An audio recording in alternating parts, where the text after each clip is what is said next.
இப்ப ரிஷப லக்னம், அக்ஷய லக்னம் போகும்போது அதுல மிருகசீஷ நட்சத்திரம் 2 வருஷ காலம் அப்படிங்கிறது சிலருக்கு செவ்வாய் தோஷமாகவே கருதப்படுகிறது.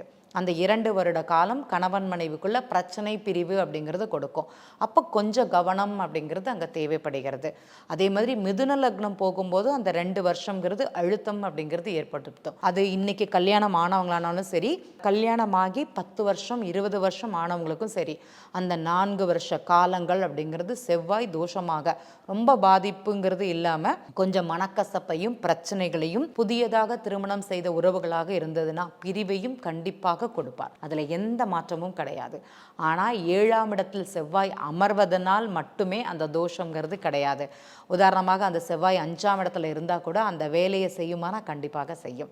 எந்தெந்த லக்னத்திற்கு செவ்வாய் எந்த இடத்துல இருந்ததுன்னா தோஷம் அப்படிங்கிறத பெற்றோர்கள் தெரிந்து கொண்டு பின் செவ்வாய் தோஷத்திற்கு பரிகாரமோ இல்லைனா செவ்வாய்க்கு என்ன பலன் சொல்றது, இல்லைனா என்ன பையனை தேர்ந்தெடுக்கிறது, என்ன பொண்ணை தேர்ந்தெடுக்கிறது அப்படிங்கிறது முடிவு பண்ணுங்க.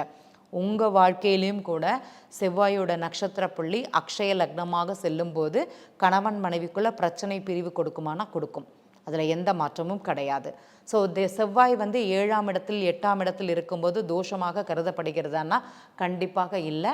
அக்ஷய லக்ன பத்ததியில் செவ்வாய் தோஷங்கிறது லக்ன நட்சத்திர புள்ளிக்கு மட்டுமே. கொஞ்சம் கவனமாக ஜாதங்களை தேர்ந்தெடுங்க. இல்லைனா ஒரு அக்ஷய லக்ன பத்ததி ஜோதிடர்கிட்ட போயிட்டு கேட்டுட்டு முடிவு பண்ணுங்க. நன்றி.